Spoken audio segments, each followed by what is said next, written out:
do you happen to have a match?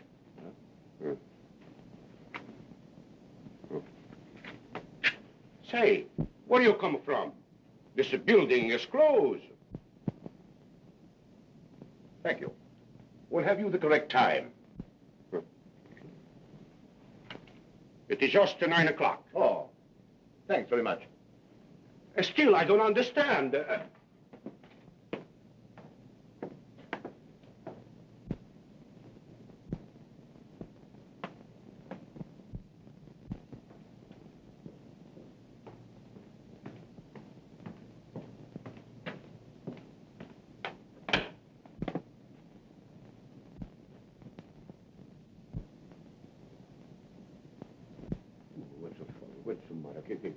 What you know,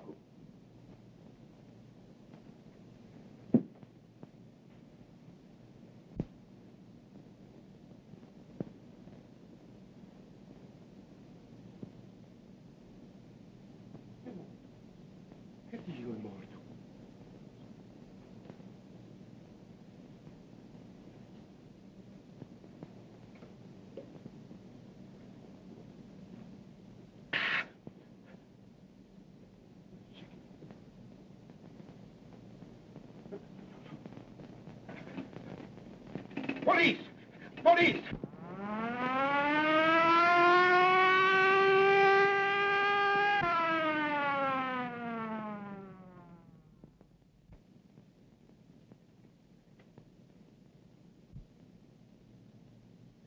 Death was caused by strangulation, Inspector. The murderer had powerful hands, and he knew what he was doing. How long has he been dead? I should say about an hour. What's your name? Luigi Baccigalupi. All right, Louis. What do you know about this? Me? I don't know nothing. I only know what I say over the phone. Well, let's have your story.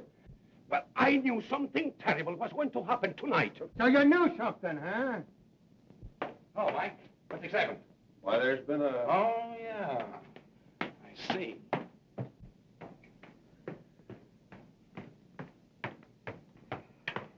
Hello, Kitty. Come on, Casey, give. I got a date with Inspector Riley. Sure you have. Only Riley don't know it. Well, you go on in and tell him. Then he will know it. Come on, scram. Now, you know Riley always lets me in on a murder. How'd you know this was a murder? Easy. I made a quick checkup on the population of the city and found out we were one short. Yeah? Well, if you don't get out of here, we're going to be two short. Ah, you admit it. I'd be victim number 2, so who was number 1?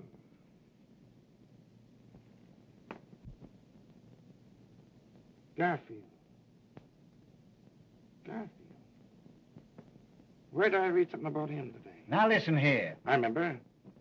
The Garfield Investment Company was petitioned into bankruptcy this morning. Another stockbroker gone the way of all flesh.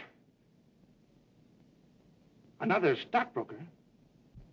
Say, Casey, run in and tell Riley I gotta see him. I got a clue. But, Come on now, Casey, come on. Right.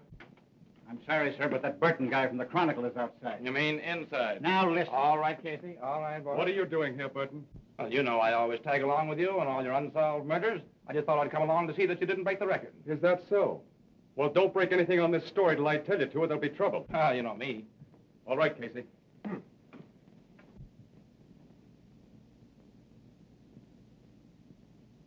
Strangled, huh? Just like the other cases. Yeah, that's not the only similarity either. When the murderer was leaving the building, he asked the janitor for a match and the time. Yeah? The fourth case we've had just like this in a month. Clues are all the same, and they lead no place. I think we've got a clue. What do you mean? Has the fact taken residence in your cranium that Garfield is the stockbroker, and that the other 3 victims of the recent murder cases were also stockbrokers? Where does that get it? Why, gives a tip on the kind of man to look for. Instead of wasting your time on thugs, you can concentrate on the clients of Garfield and the other stockbrokers. See, if we're going to suspect everybody in this country that saw on stockbrokers, we're going to be getting out indictments for half the population of the United States. Hogan's right, as usual. Your theorizing's okay, kid, but I'm with the inspector. We got to start with Baccigalupi or Louis. He got a swell peek at this guy as he left the building. I'm going to take him down to headquarters and let him drag an eye through the rogues gallery. The rest of the men from the homicide squad are here, sir. Send them in. All right, boys. Hi, gang. Doc, let me have a record of the autopsy as soon as you can. All right. Get me a complete photographic record of everything. Footprints, fingerprints, the whole works. Yes. If we fall down on this case, we're through, the bunch of us. And as for you, Mug, when you write this up, use only the barest details. I don't want them to know anything we found out. Say, Sherlock, I can write all you found out on a postage stamp. And still have room on it to do a jigsaw puzzle. Is that so? You seen you?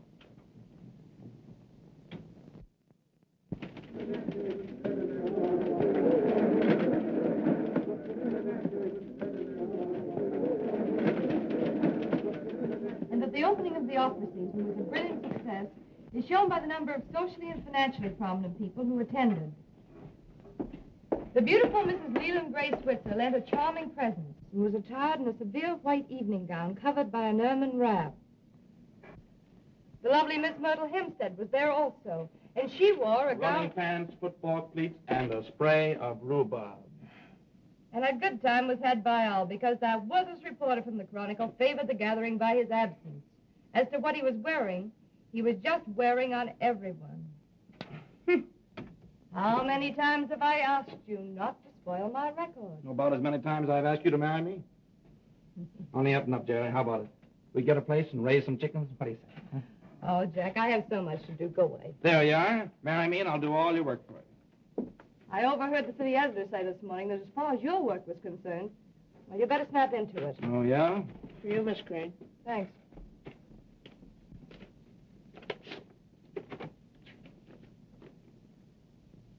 Love letter, huh?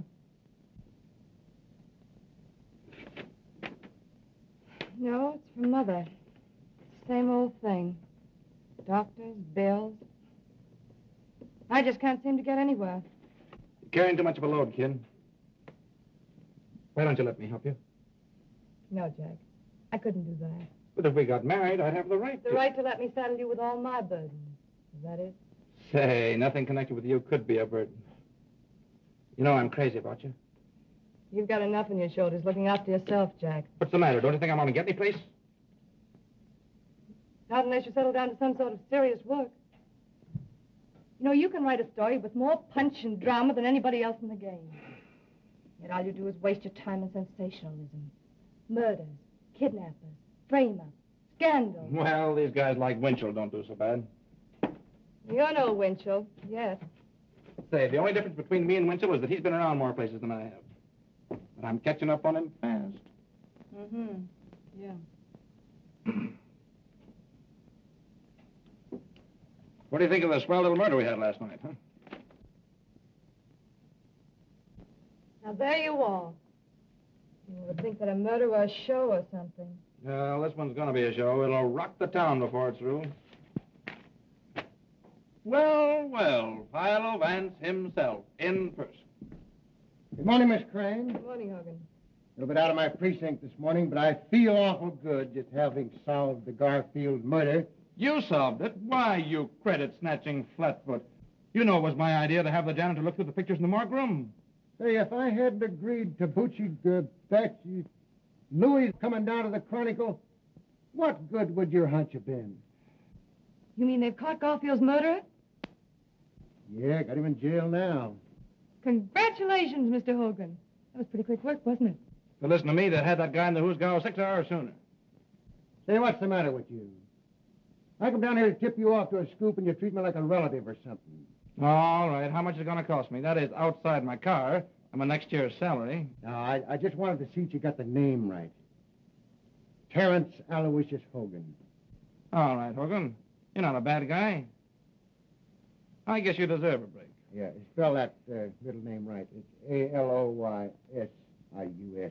Aloysius. Sure. How did I miss it? Aloysius. On the way down, I picked up a picture. Thought you might need it. Oh, yeah, I forgot about that. I could have got one from the morgue room, but probably there's a later picture. Yeah, that's a later when it's... Say, what is this? I thought you were going to give me a picture of the murderer. Why, if we print this, they'll prosecute us for libel in the human race. Why don't you let Miss Crane run it in the society column? Be a sensation. Say, listen. When Riley hears about this, you won't get within 10 miles of the next murder. All this guy does is run around solving crimes and taking the credit away from the police.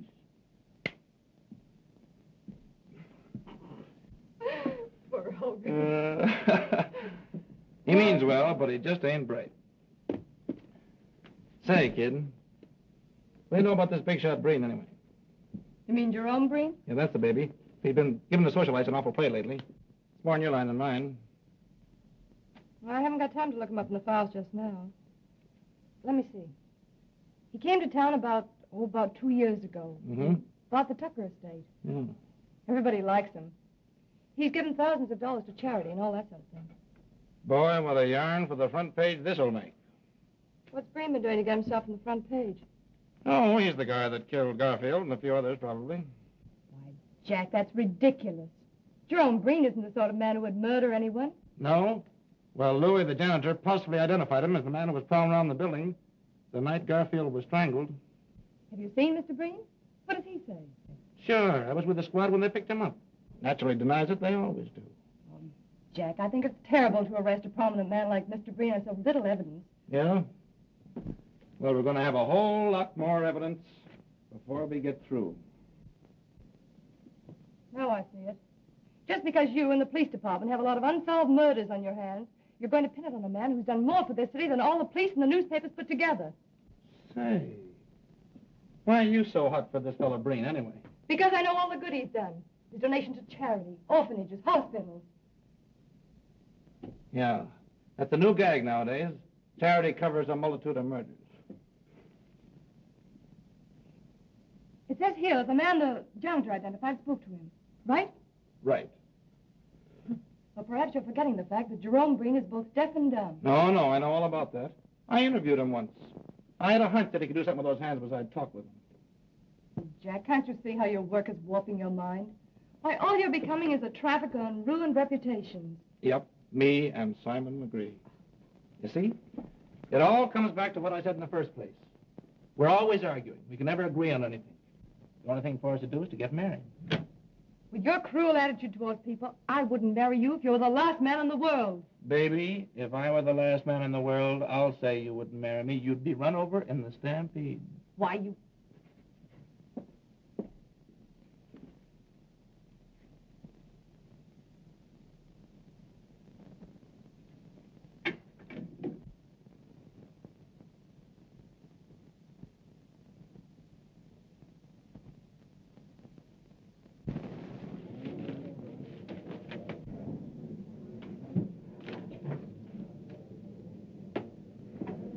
Evidently, the prosecuting attorney is considerably worried.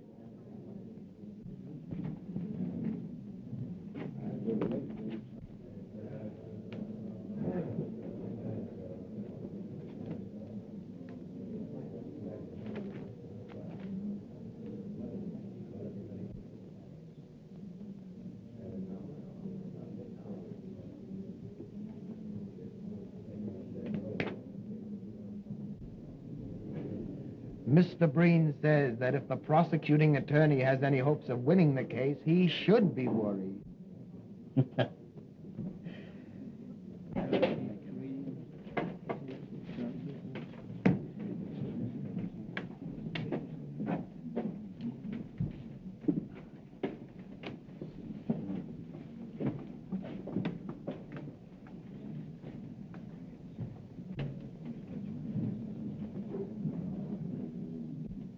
Jerry, look, if that guy can't hear what people are saying to him, I'll eat my hat. Oh, don't be silly, Jack. Why, all intelligent deaf people are lip readers. Oh, yeah? What do you think, Chief? Will they get a conviction? I don't know, Hogan. It's got me. All the state has to go on is the testimony of this janitor.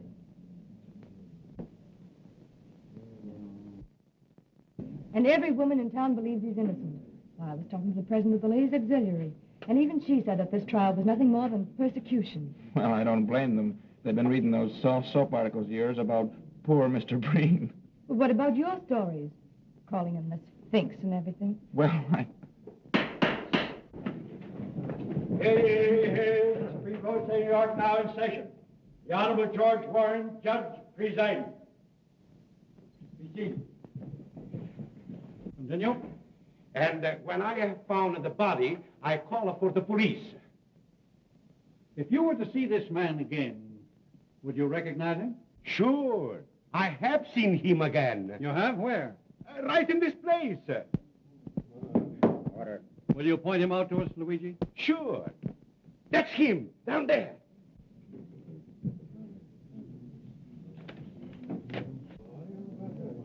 Order. You're quite sure that you couldn't be mistaken? Sure. I saw him with my own eyes, and I heard him with my own ears. That's all. Your witness.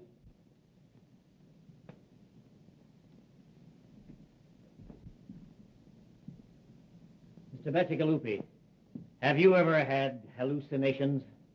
Come again? Order. I mean, do you ever imagine that you hear things or see things? Your Honor, I object. Objection sustained.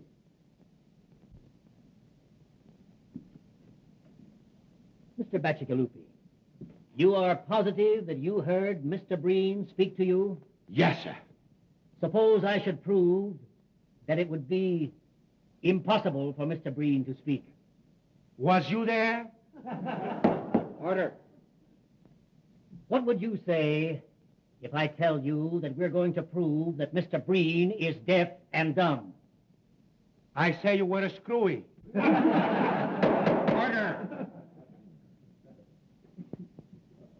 You take a drink now and then, don't you? Sure. I have the cold almost all of the time.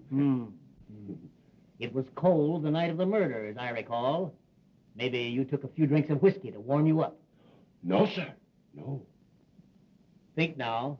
That was 6 weeks ago. How can you be so sure? You mean I am sure that it wasn't a whiskey? Yes. I never took a drink of whiskey in all my life. What? It was a gin. Order. That'll be all. Yeah. Your witness, Mr. Prosecutor. Is that all with this witness? No more questions? You are excused. Huh? Thank you. Mr. Breen, can you tell us where you were on the night of the murder? Mr. Breen says that he was at home, in bed. Now, Mr. Breen, can you tell us of anybody who saw you at home on the evening in question?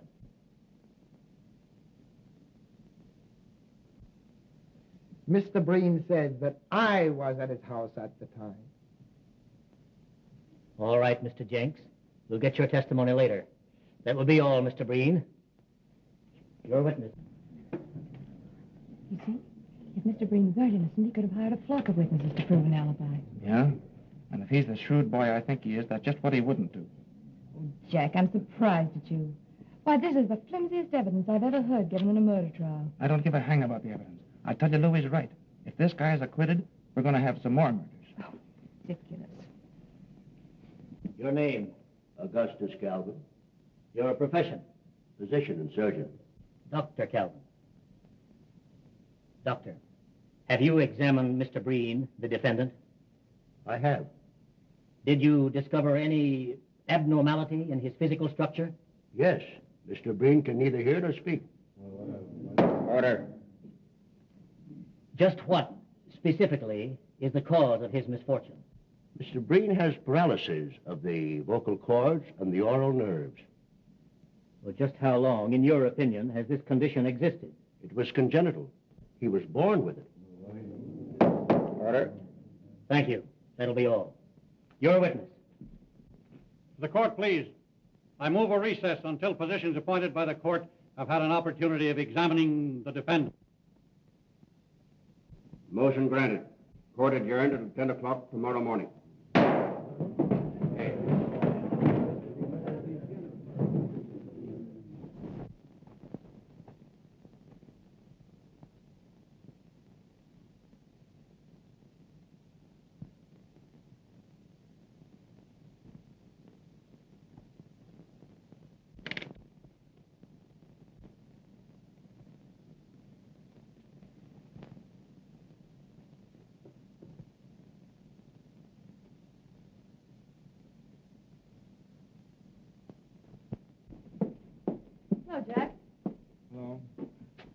I'll bet you're enjoying that more than any story you ever wrote.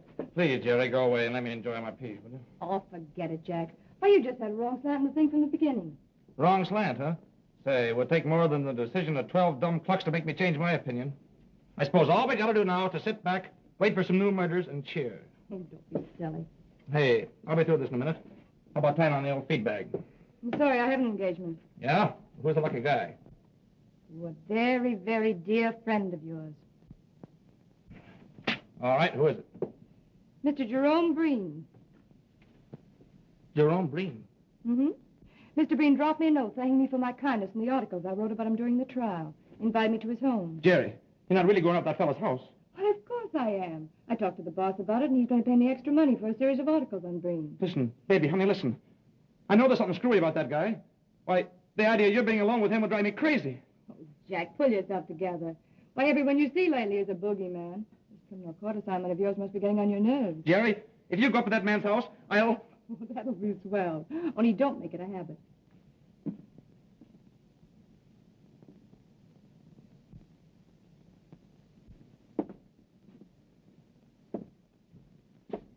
You, Mr. Burton?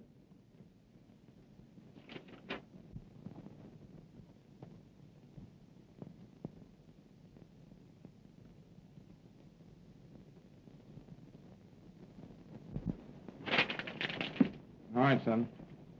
Say, Mr. Burton, there's a question I've been wanting to ask you for a long time. Go ahead, shoot. I know all the answers except the right one. Well, you see, I sort of been wanting to become a great reporter, and I'd like to know how to begin. Well, son, when you find out how to begin to be a great reporter, let me know. And I'll start with you.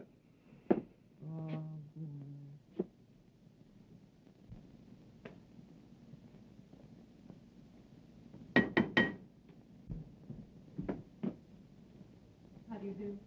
How do you do, Miss Crane? Won't you come in, please?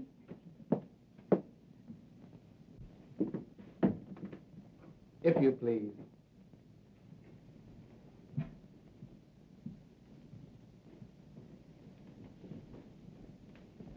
It was so good of you to invite me, Mr. Breen.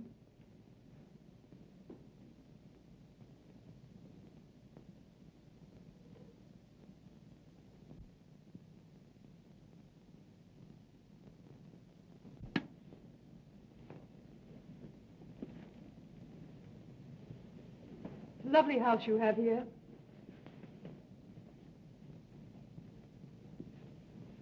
Mr. Breen says that the house is far lovelier for your presence. I certainly wish to congratulate you on your acquittal, Mr. Breen. The whole thing was preposterous.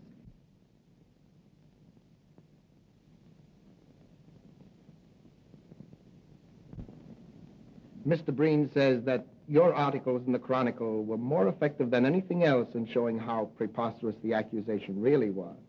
My. If these compliments continue, I'm sure I'm going to be so conceited I won't be able to write a good interview.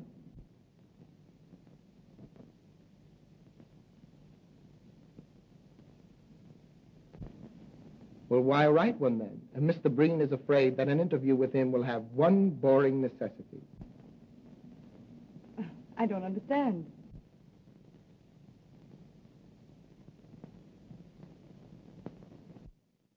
You will be compelled to talk about him when he feels it would be much more interesting to talk about you. You know, Mr. Breen, an interview always begins in the same way.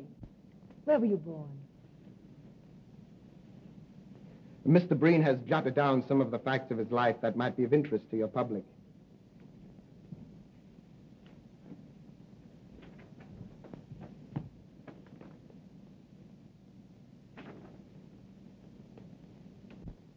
You may use the material in any way you see fit.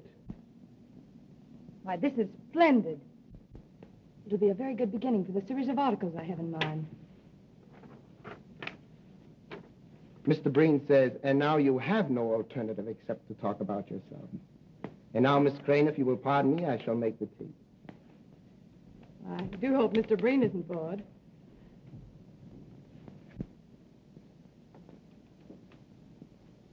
Hey, Tony, Yes, Lloyd. fill him up again.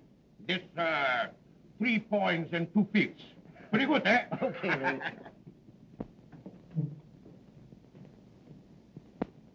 There you are, Ah, thank you. Hello, Louis. Hello, Mr. Burton. Well, when'd you give up drinking gin? Me first drink the wine, then the prohibition she comes, and me and all the good American citizens drink the gin. Then the law, he says, we must drink the beer. So me, Luigi Baccigalupi, drink the beer. Have one on me, huh? No, thanks. I'm not drinking. Kind of worried. What are you worried about? I am worried too. What do you got to be worried about? I am worried how I am going to get out of here. What do you mean? You see, it's like this.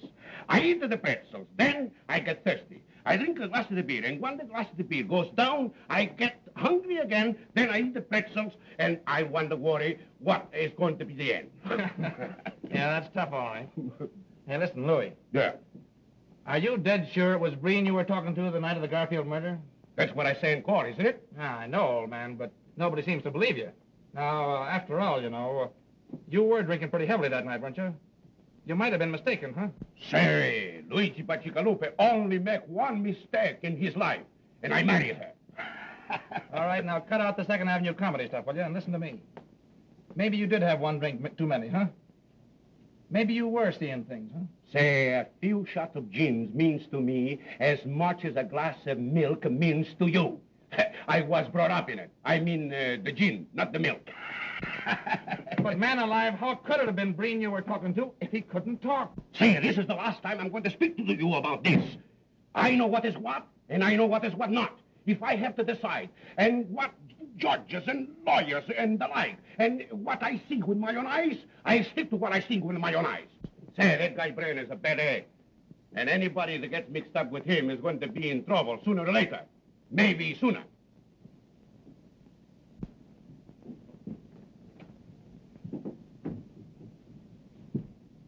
I don't believe Mr. Breen was expecting you, Mr. Werner.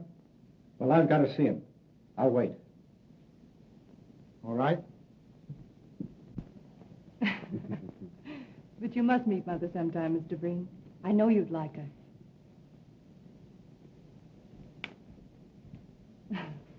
Mr. Werner's calling. Oh, I had no idea it was so late. I simply must be going.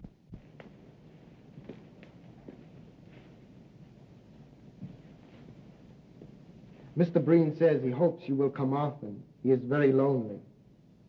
You're very kind. And it is so restful here. I'm afraid I'll wear out my welcome.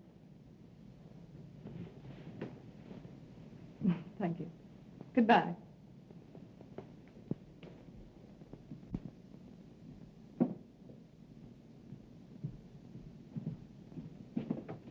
Good afternoon, Miss Crane. Goodbye.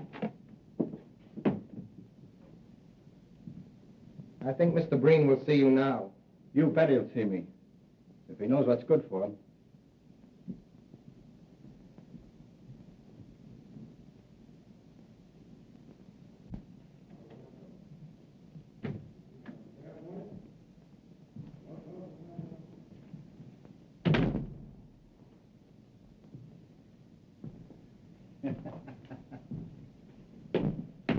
Oh, boys. Hello, Hogan. Rally in. Yeah, he's in. You better stay out. What's the matter? Hydrophobia. Ah, well, he's always glad to see me. Hey, listen, you. Did you hear what I said? I said no. Well, go ahead. Make it snappy. What do you want? Me? Oh, I just dropped in for a drink. Do you know better than to drop into a police station for a drink? I don't know what this country's coming to when a guy can't get a drink in a police station. Come on, Scram, I'm busy. That's all right. You're not bothering me. See where your girlfriend Jerry's playing around with your old pal Breen. Yeah, that's what's got me worried. Why don't you do something about it? I can't, Jim. I've talked to her till I'm blue in the face, but you know how a dame is. The more you knock a guy, the more she's for him. I'm sorry for you, kid, but I get grief of my own. I'm not in so strong with the police commission. Hey, Chief, there's a Mr. Werner here to see Burton. Werner? To see you? Oh, yeah, I forgot to mention it. I told him to meet me here. Say, what do you think this place is, a reception room? Listen, Jim, this guy may have a clue on the Breen case. He called me at my office, but I couldn't see him there on account of Jerry. Well, It's about the reward that my boss offered on the Garfield case, see? I want you to hear him in case he has anything important to say. And what am I supposed to do? Play stenographer and take down a report of the conversation? No. You go in the other room and listen. I don't think a full view of that mug of yours will make anybody inclined to talk. Oh, is that so? Show him in, Casey. Huh?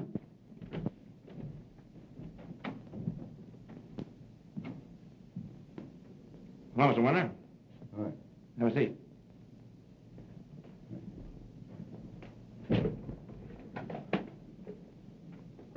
I hope you don't mind my asking you to come here, but you see, there are reasons why I couldn't have you at the Chronicle. No privacy. It's all right with me. Besides, you might need the cops before you get through. Yeah. Well, Mr. Warner, what do you know? What do you know about Breen? And I know anything about Breen. I'm only a stockbroker's clerk. But I keep my eyes open. Yeah, but I thought that... I said I knew somebody connected with the Garfield murder. And maybe a few others. Well, as I told you over the phone, if you give us the right tip, there's $5,000 in it for you. Now get this, Burton.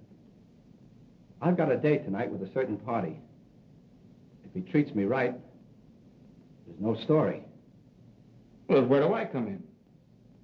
You're going to be at my house at 8:30 tonight with $5,000. Either I tell you the story and get the dough, or it's no sale. There's the address. Remember, 8:30. Oh, and another thing. If you should get there before me, don't say anything to my mother. She thinks the party I'm dealing with is on the up and up.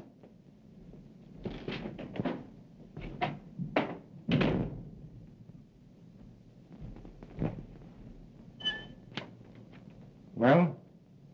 We'll be there tonight at 8:30.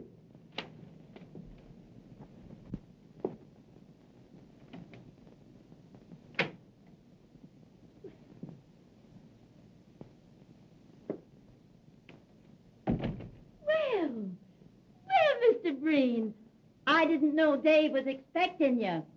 I think he's taking a nap. I'll go call him.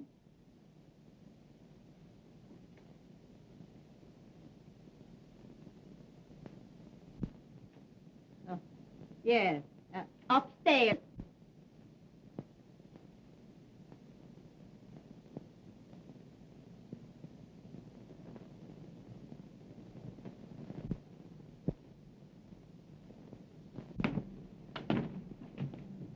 Well, I hope this isn't another wild goose chase. Well, anyway, it won't be a total loss. It's a good speakeasy in the same block. Find the wisecracks. Better get going. It's 8:10 now.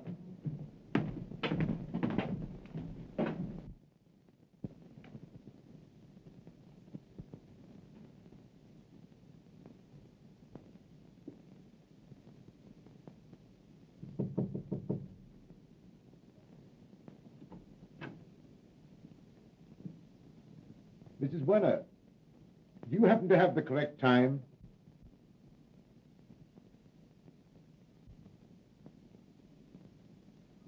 Oh. Oh. Oh.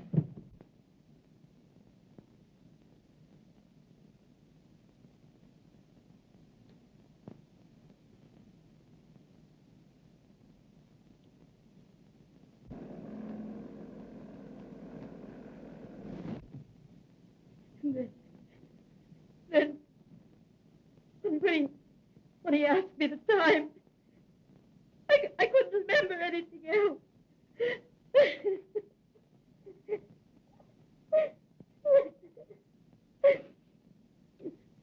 Oh, let me go up to him. Oh, you mustn't do that, Miss Werner, please.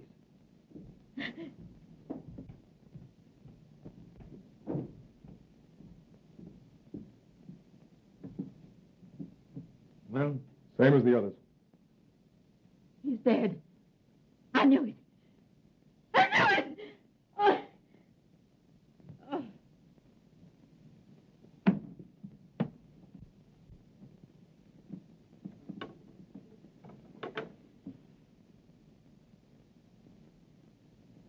What are we going to do?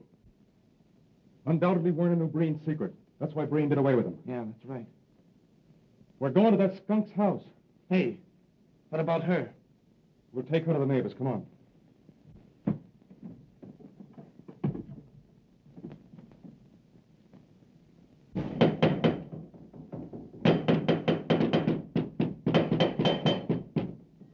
that, Breen? Why, he... Come on, Riley.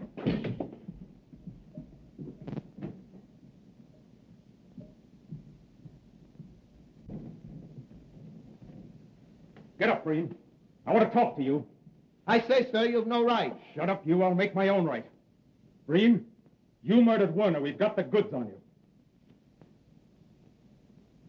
Mr. Breen says you'll talk to him civilly or you'll leave his house. I'll talk to him civilly with a poke in the snoot. Breen, a man named Werner was murdered tonight. His mother will testify that you did it.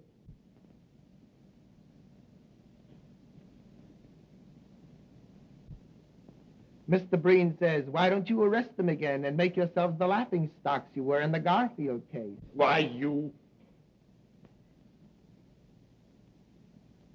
If you're innocent, how do you explain the people who will identify you as the man on the scene of the crime?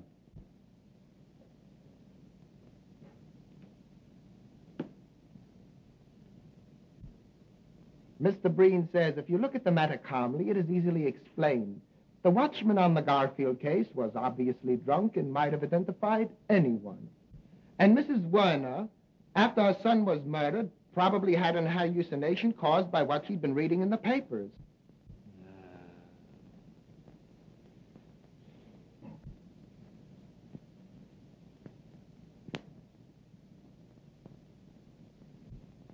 Mr. Breen is very sorry to hear of young Werner's death.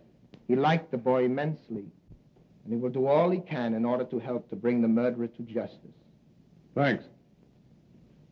Breen, where were you tonight at 8:30? Mr. Breen has had a very bad cold. He lay down at 6 o'clock and slept until you gentlemen wakened him. Uh-huh.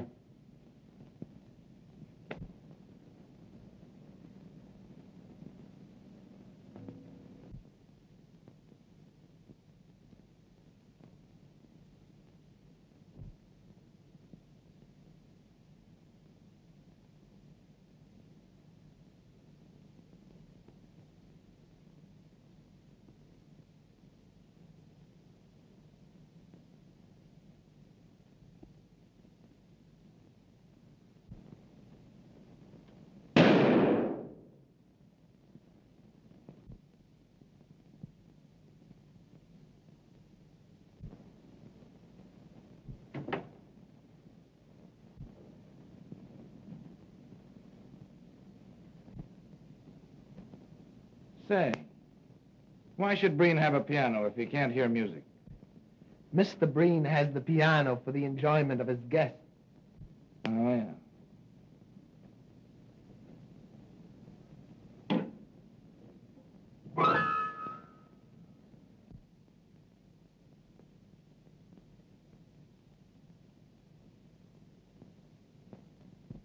Come on, Jack. There's nothing else for us to do here. Good night, Mr. Breen. I'm sorry we disturbed you.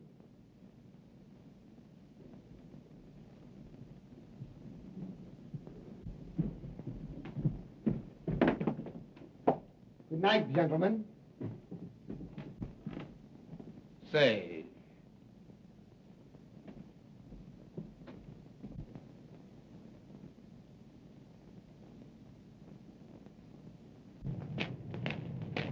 what do you make of it, Jim? I'd like to know how he could hear that piano when I couldn't get a tumble out of him firing off a gun. What makes you think he could hear me at the piano? I was watching him. He heard you all right. Where does that get us? It gives me an idea. I'm going to sleep on it, and if I feel the same way in the morning, I'm putting the squad over here for a showdown. Yeah, but Chief. See me at my office at 9 o'clock in the morning. Well, listen, can't you give me a tip of some kind? Don't want to discuss it. That's all I've got to say. Now, listen, you know, I've been...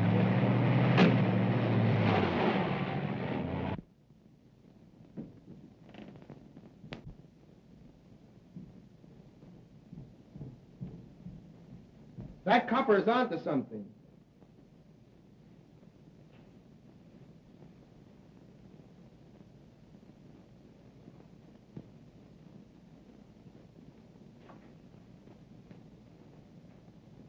I also found out that reporter guy is sweet on the Crane dame. If you don't look out, you're going to spoil a swell racket just on account of a skirt.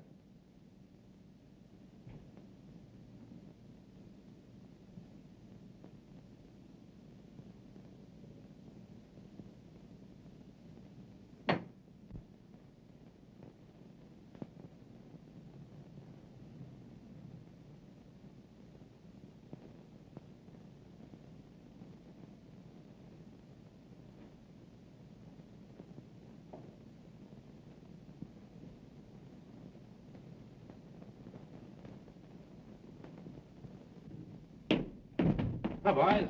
Hi, Casey. Hey, wait a minute. Who do you want to see? Oh, Riley. I got a date with him this morning. Well, you won't see him. Yeah, who says so? I say so. He's dead. Riley. Dead? Yeah. The chief was found murdered early this morning. But where? How? You'll have to ask Hogan. He's been put in charge of the precinct. I should have known it. Riley was on the Breen. He had to get him.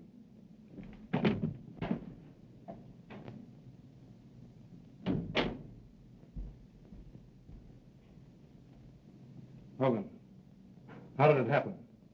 Tell me about it. Riley's wife found him in bed, 7 o'clock. Strangled, like the other guys. How could the murderer get to him? Easy. Alleyway and a fire escape leading to his bedroom window. Now I know it's Breen. Yeah? What are you going to do about it? Can't get anything on him.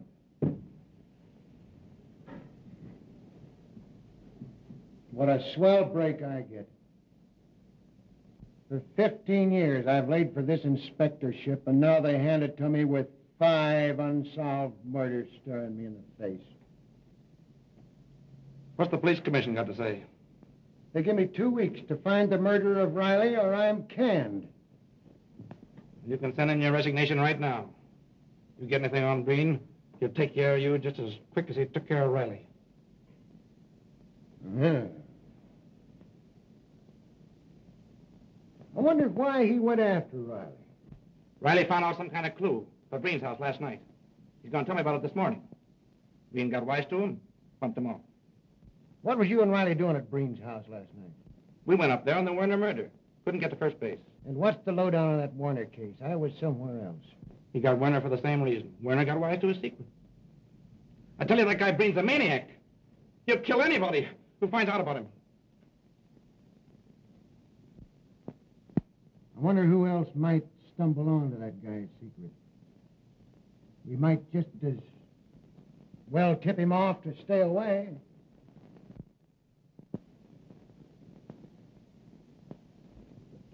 Jerry Crane. What about her? I mean, she's been seeing Breen all the time. She might stumble onto his secret. I thought she was your girl. She used to be until this guy started working on her, hypnotizing her. I gotta do something. Say, wait a minute. Let me talk to her. I got away with these dames. Yeah, all right. Say, give me the Chronicle right quick. Yes, we know, but don't you realize the danger you're in? I'm sorry, Mr. Hogan, but I can't see it that way. Why, I know Mr. Breen better than any of you. He couldn't possibly be guilty of the things you're talking about. But, Jerry, dear, don't you understand? We've been working on this thing. We can see things you can't. Jack, you should know better. When people go snooping around with wild ideas in their mind, the first thing you know, they begin to believe them. As a matter of fact, you're asking me to believe the rottenest things about one of the finest men I've ever met. We're not asking you to believe a thing. All we want you to do is to stop associating with Breen. What do you mean, associating with Breen? Well, everybody's been talking about it. It's even been in the newspapers. All these visits you've been making to his house. Which only means that the gossipers and columnists in the other papers are following in the footsteps of Mr. Burton of the Chronicle. You're very foolish. Risking your life for a woman's whim. Why, this is no whim, and Jack knows it very well. I'm writing a series of articles on Mr. Breen. I'm being well paid, and I need the money badly. All right, then, chuck your articles. I'll give you what you need. We've been through all that, Jack. How many more articles have you got to write? You've written a dozen now for a guy who doesn't even write a short obituary. Well, that's really my business. Supposing I make it my business. Now, see here, Mr. Burton. I like Mr. Breen, and I'm going to see him whenever I want to. But, Jerry, listen, honey, don't go now. Have dinner with me and talk it over. As a matter of fact, I'm having dinner with Mr. Breen. What? Don't you realize that bird has bumped off 2 men in the last 24 hours? Don't that mean anything to you? What? Yes.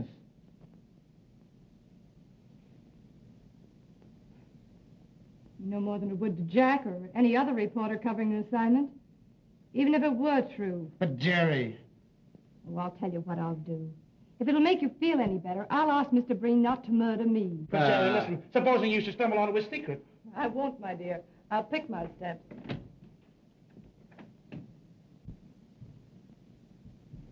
Hogan, I don't care what she says. She's liable to go up in the house tonight and never be heard of again. Send Casey in here. We've got to do something. Calm down now and let me handle this, will you?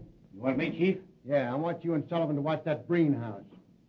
Jerry Crane's going over there tonight. If anything suspicious happens, telephone me here. Oh, thanks, Hogan. You're a pal. I'll go along with the boys and help them cover the house. Yeah, and I'm going to get into a jam over this. It's against the commissioner's order to have anybody watching us as suspected of a felony. Felony? Say, what do you think this is, a picnic? I don't like dames. I never did like dames. I'm going to get canned for protecting one when I ought to be giving her a good swift kick in the slacks. You're right, Chief.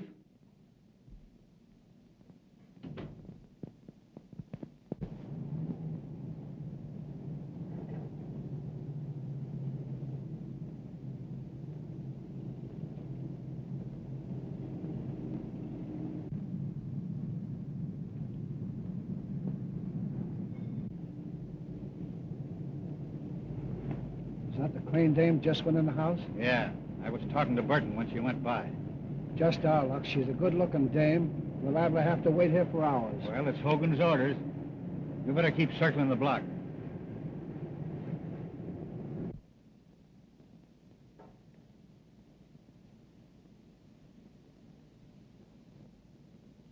But I'm finishing the articles, Mr. Breen. I really don't think I should impose on you anymore.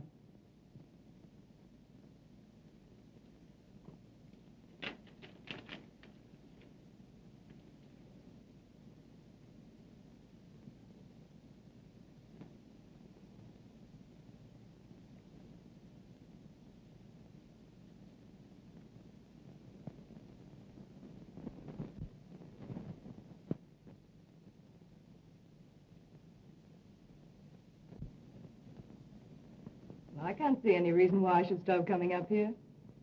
You seem like an old friend whom I've known for years.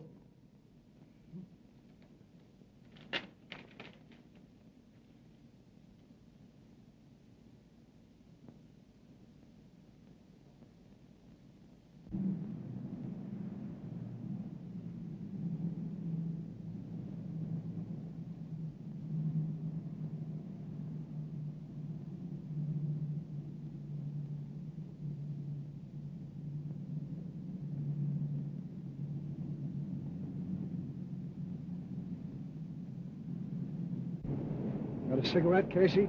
Sure.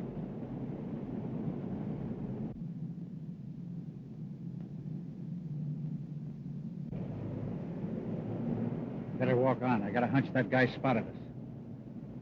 Well, so long. So long.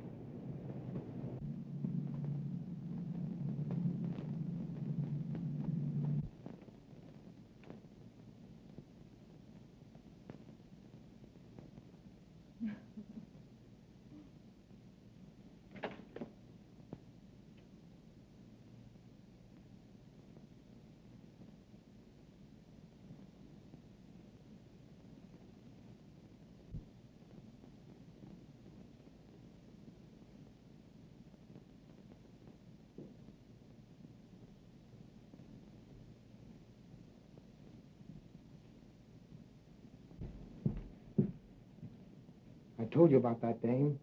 There are a couple of dicks outside watching the house.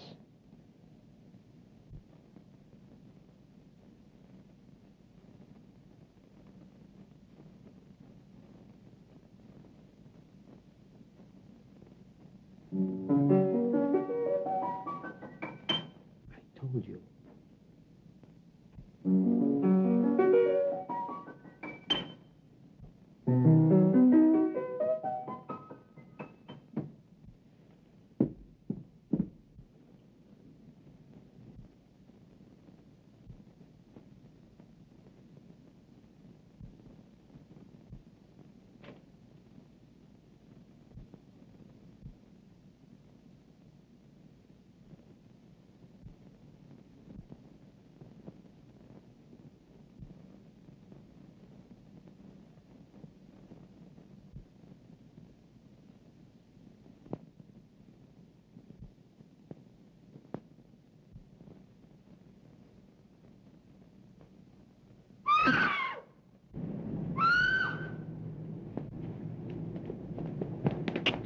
Phone Hogan. Come on, Casey. Quick.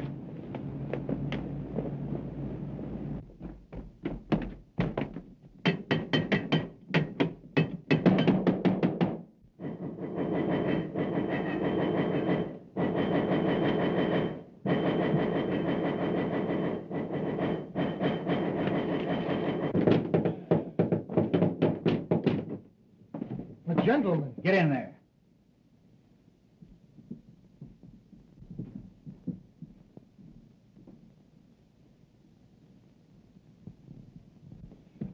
Where's Jerry Crane? Now listen here, You shut up. What have you done with it? Casey, I'm going to search the house. Keep these two birds covered. Right.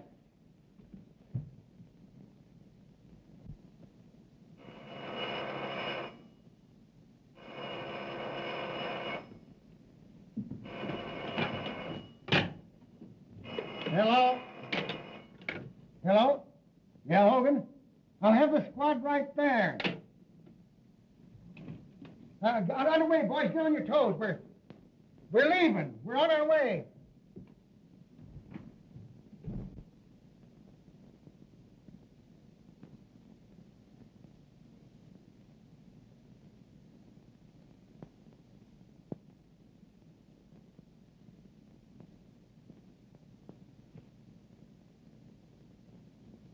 Hey, do you think I'm going to believe any of that junk you've been writing? Now, look here, I'm going to get the truth out of you if I have to choke it out of you. Any luck? Not a sign of her anyplace. The joint's empty. What's he say? Oh, that guy can lie fast as he can write. He says Miss Crumb here at all tonight.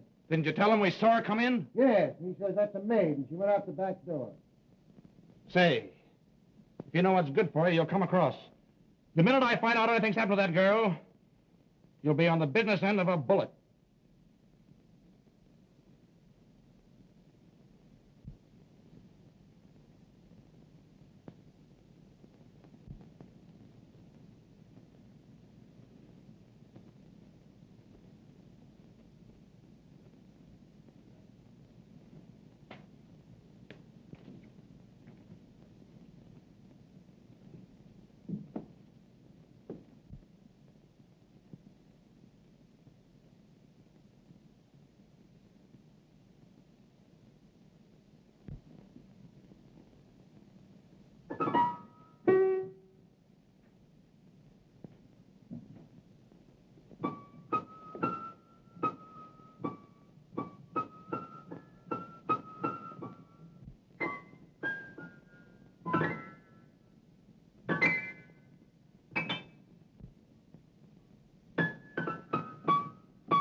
Hey, can that racket.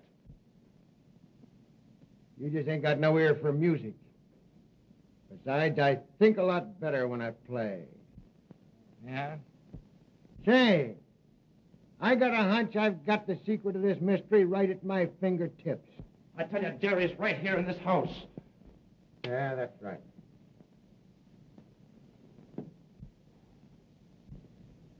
Say, didn't Riley say something about getting a clue around here? Yeah, he said something about Breen being able to hear the piano. Yeah.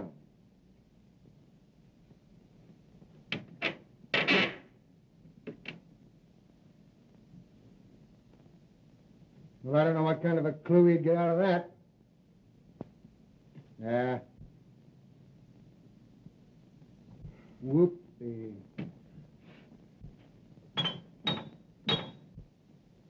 Look!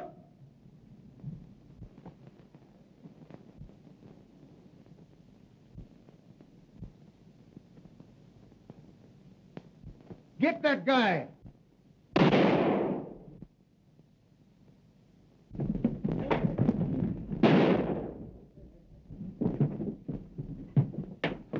Jerry. Take it easy. You all right? I'm just a bit shaky.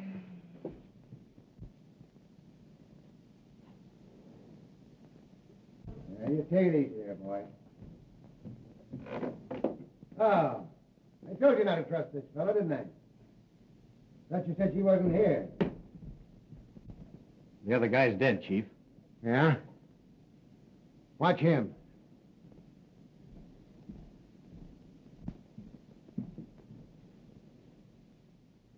Well.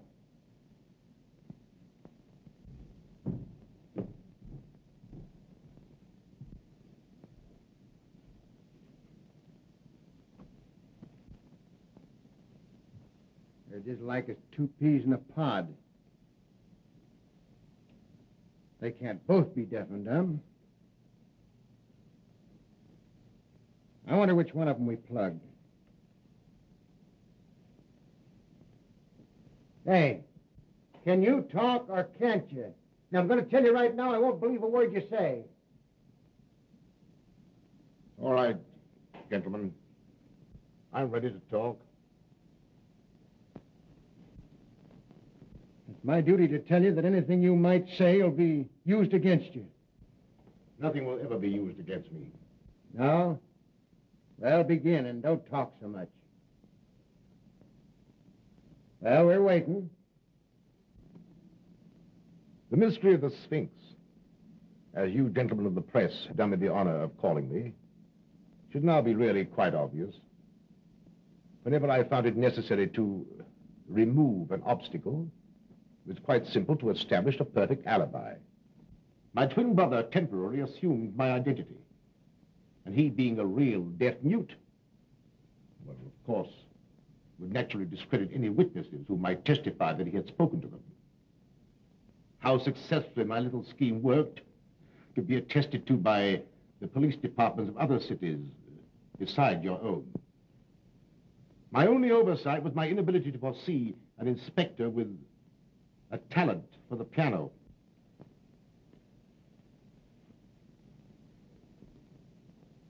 So you admit that you got Garfield, eh?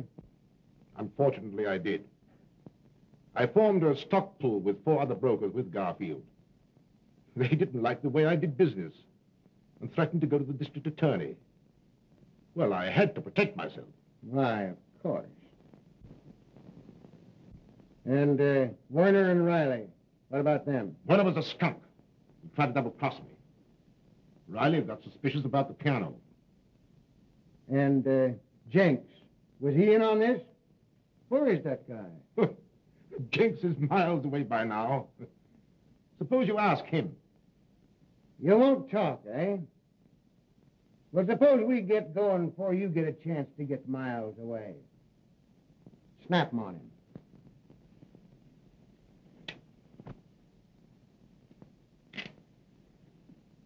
All right. I'm ready. No.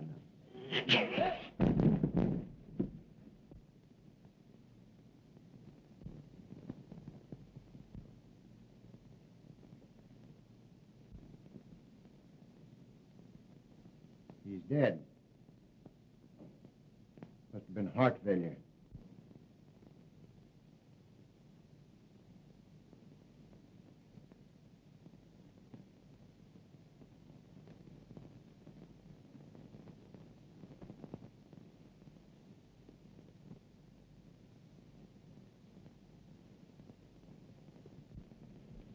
There you are. Careful. What's that, a souvenir? That's how he died. Poison. What are you trying to do, kid me? It's a medieval poison ring. If you press it right, the plunger comes out and pricks the finger. Oh. You know, I suspected something like that all the time. Yeah. Sullivan, take care of that, will you? And, Jack, I guess I've been pretty stupid. Well, I'll let it go this time, but from now on, I'm wearing the brains in this family. This family? Aren't you working a little fast? You bet I am. We're getting married. I'm going to raise chickens. You're going to raise... How about it, Mama? All right, boys, I'll see you pretty quick. You take care of her. Oh, excuse me. All right, Hogan, all right. Well, Inspector, I guess you keep your job after all, huh? Yeah. I'll keep the job. And you all laughed when I sit down at the piano.